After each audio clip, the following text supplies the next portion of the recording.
Hi, my name is Lala George, and this is my DNP project presentation. My project is on the effectiveness of an educational intervention on medication adherence. My DNP committee includes Dr. Teresa Galakados, my project chair, Dr. Michelle Obel, my community person, and Dr. Maria Snell, the assistant director of the DNP programs. A little bit about me. I'm a DNP PMHNP student at Maryville University, St. Louis, Missouri. I received my bachelor's degree from Kerala University, Thiruvananthapuram, Kerala, and I currently work as a psychiatric nurse with Methodist Health System, Richardson, Texas.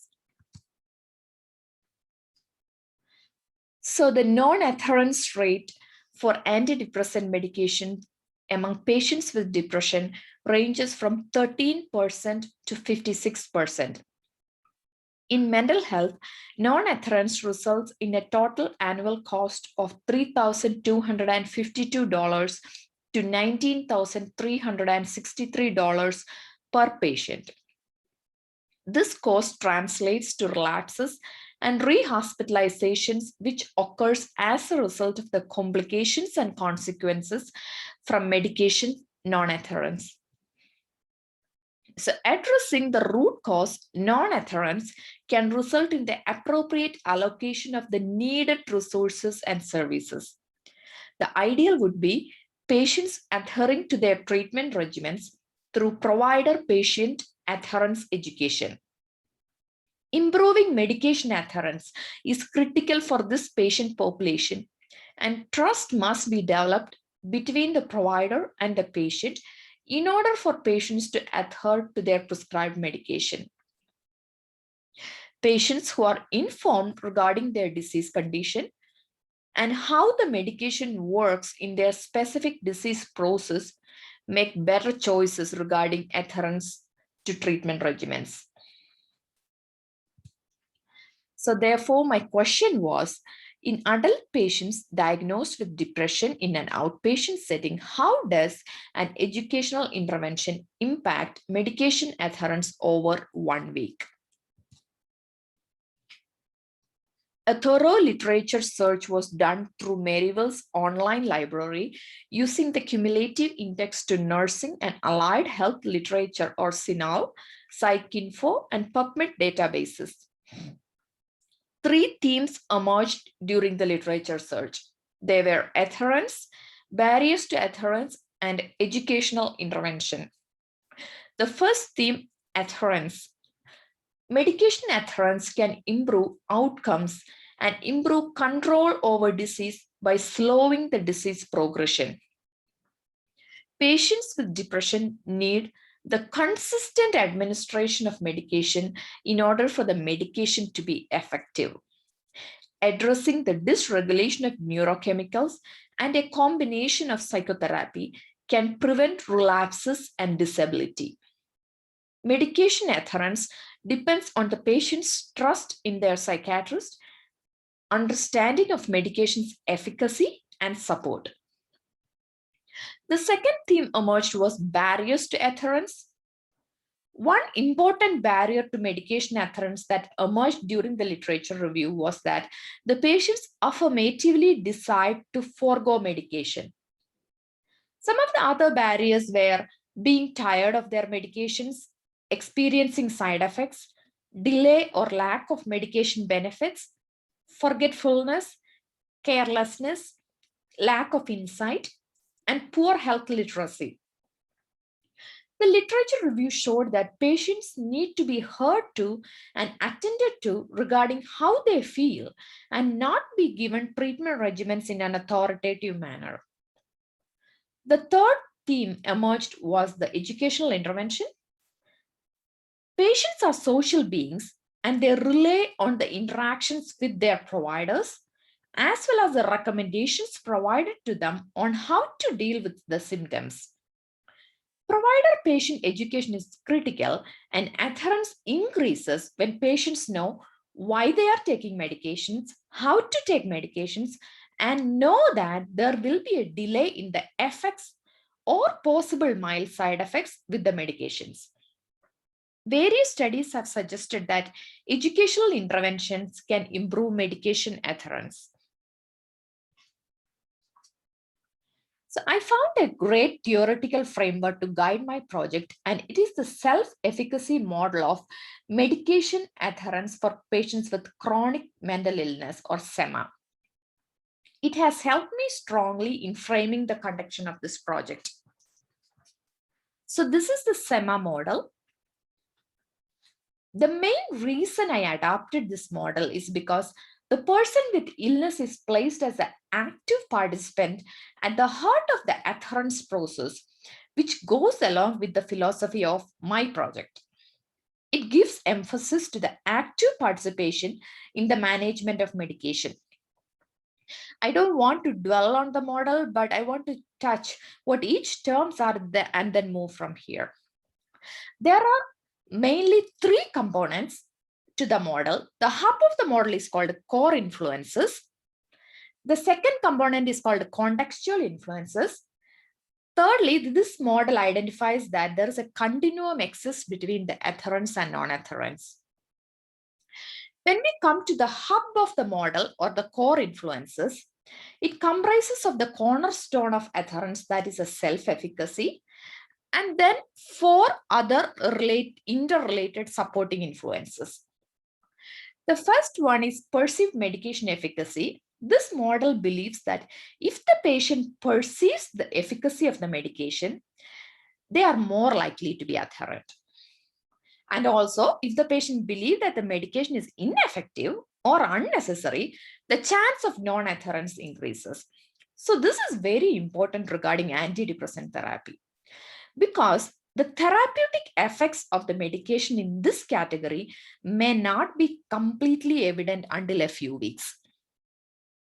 Next is access to and relationships with health professionals. According to the model, not only the access to health professionals is important, but also the relationship with the health professional is very important determinant of medication adherence. Next is significant other support. The support of family members and friends has an important role when it comes to the treatment of a chronic condition. The fourth one is the supported living circumstances. The model points out that a patient who is living independently or happen to be homeless has more chances to miss their medication. Then coming to the three contextual influences, these don't necessarily predict the adherence but can affect the adherence. The model points out that personal issues like lack of awareness of the illness, knowledge of the medication, and substance abuse can affect the medication adherence. The medication-related contextual influences pointed out by the model are medication side effects and the complexity of the prescription. The third contextual influence is social stigma. The model mentions that the social stigma towards mental illness deters medication adherence. Then coming to the continuum, this model believes that there is a continuum between the adherence and non-adherence, and the pattern can be variable or consistent. Coming to the methodology of the project, through this project, the researcher implements a quality improvement educational intervention to improve medication adherence among patients with depression. The project design is pre-test, post-test design. The dependent variable or medication adherence will be measured before and after the independent variable educational intervention is administered. The research tool employed was Drug Attitude Inventory 10 or DAI-10. The DAI-10 was developed to measure medication adherence. It is a self-administered scale with 10 true or false items. A paper copy of the tool was utilized in this project to collect the data. DAI-10 is found to have a high internal consistency of 0.81 and a good test-retest reliability of 0.83. A few items on the scale are scored as positive and the other few as negative. A positive total score indicates adherence towards medications, and a negative total score indicates non-adherence to medications. During the pretest, a baseline demographic data was collected on the age, gender, education, occupation, and the duration of the participants' antidepressant medication use. The sample comprised of 18 outpatients diagnosed with depression who met the criteria and who were willing to participate in the project. They were selected through convenient sampling. One behavioral outpatient setting was utilized for the data collection. IRB approval from Maryville University and the permission from the facility was obtained for conducting the project.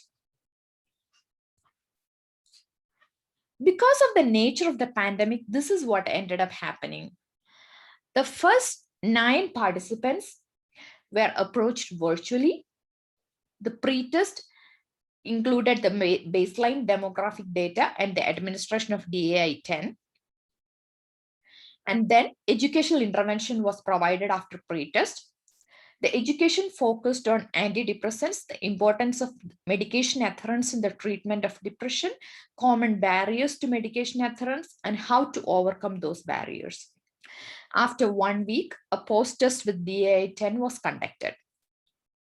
During a later phase, as the restrictions were relaxed, the rest 9 participants were approached in person and pre-test educational intervention and post-test after a week was administered. This is the tool or DAI-10 that I used in the project, and I received permission from the author to use it. The inclusion criteria. The participants provided a written consent. They spoke, read, and wrote English. They were 18 to 65 years of age. They identified as male or female. They were diagnosed with major depressive disorder.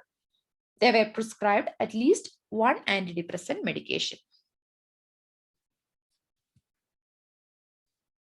So the demographics of the participants: age 39%, or 7 participants were in the age group of 18 to 34 years old. 33%, or 6 participants were in the age group of 50 to 65 years old. 28%, or 5 participants were in the age group of 35 to 49 years old. Then coming to the gender, 72%, or 13 participants were female. 28%, or 5 participants were male. Education, 56%, or 10 participants had a undergraduate education. 28%, or 5 participants had a high school education or below. 16%, or 3 participants were college graduates. Occupation or activity, 44%, or 8 participants were sedentary workers. 33%, or 6 participants were non-sedentary workers. 17%, or 3 participants were unemployed, and 6%, or one was student. How long the patients were taking antidepressant medications? 50%, or 9 participants were taking antidepressants for less than 5 years. 33%, or 6 participants for 6 to 10 years, and 17%, or 3 participants for more than 11 years. The summarization of the data collected for this project was done using descriptive statistics. A Wilcoxon sign rank test was utilized to compare the pre-test and post-test scores. The power analysis showed a power of 0.067 for the virtual group and 0.05 for the in-person group. The results of the DAI-10 pre-test and post-test is shown in this slide. The virtual groups mean pre and post intervention scores were 5.22 and 5.11 respectively. The minimum pre-test score was -6 and maximum score was 10. The minimum the minimum post-test score was -6 and the maximum score was 10. In the in-person group, the mean pre and post intervention scores were 4.67 in each groups. The minimum pre-test score in this group was -6 and maximum score was 10. The minimum post-test score was -8 and a maximum score was 10.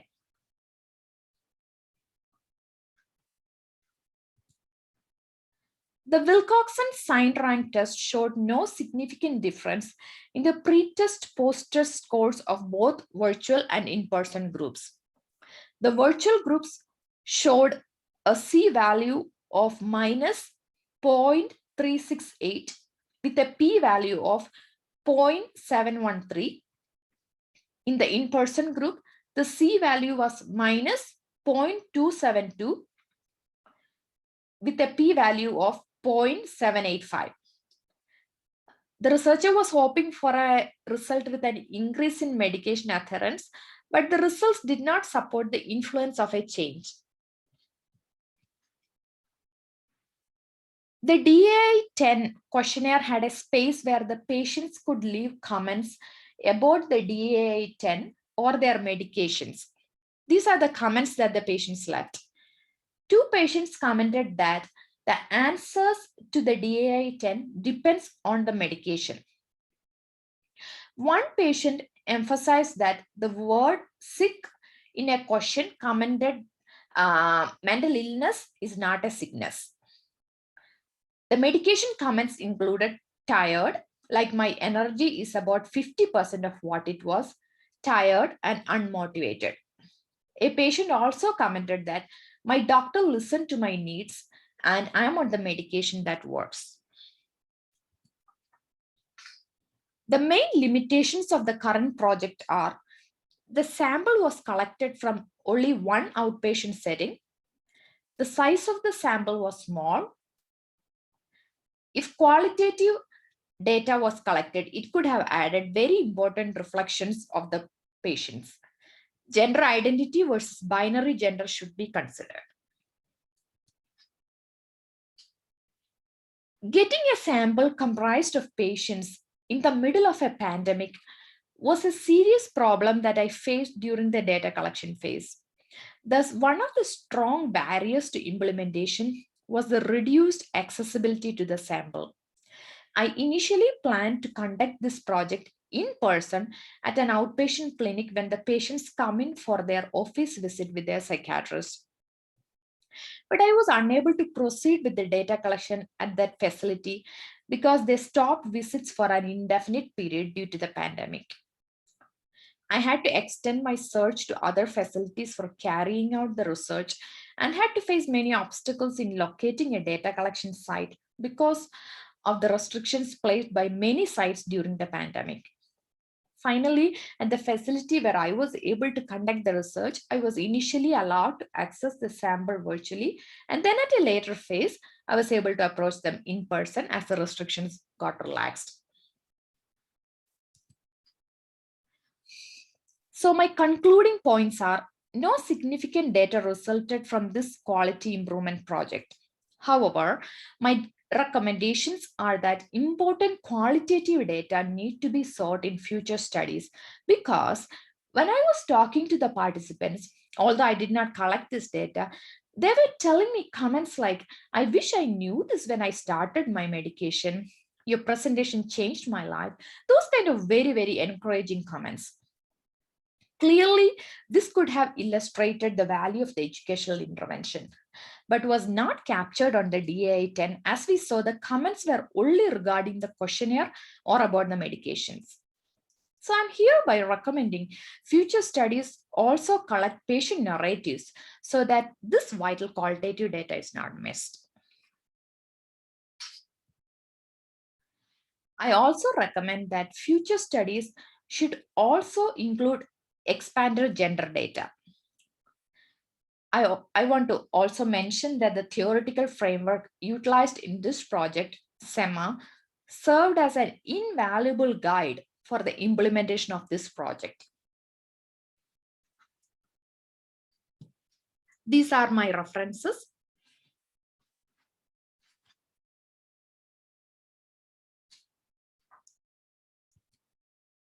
As I conclude this presentation, I would like to thank my chairperson, Dr. Teresa Gallicados, for guiding me and being there with me in every single step of this journey.